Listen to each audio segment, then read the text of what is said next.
ពាក្យថាអាពាហ៍ពិពាហ៍នេះគឺជាឆាកបញ្ជាក់ប្រាប់នេះ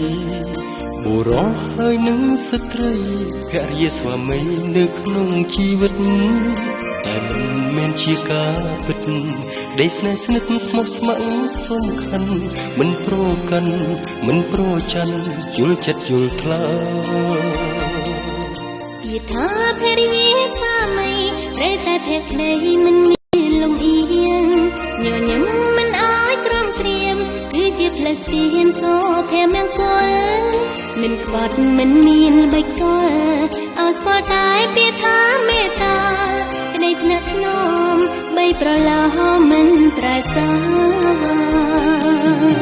ស្នេហ៍គឺពាក្យយ៉ាងខ្លីតែវាមានន័យមិនអាចគណនាស្វាមីហើយនឹងភរិយាពិតជាសំខាន់ស្នេហ៍គឺជាកម្មសិទ្ធិគឺជាជីវិតភរិយាស្វាមី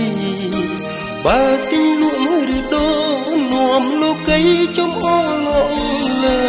វិថីស្វាមីភរិយាគឺជាមេគាសួនសួរឧត្តមជីវិតសុខសាន្តសុខដុម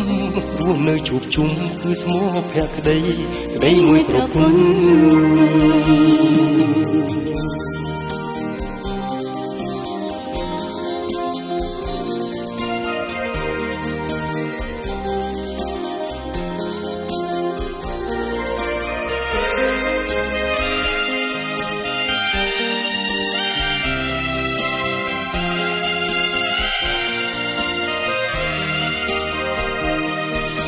ស្នេហ៍គឺពាក្យយ៉ាងខ្លី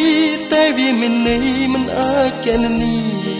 ស្វាមីហើយនឹងភរិយាពិតជាសំខាន់ស្នេហ៍គឺជាកម្មសិទ្ធិគឺជាជីវិតភរិយាស្វាមី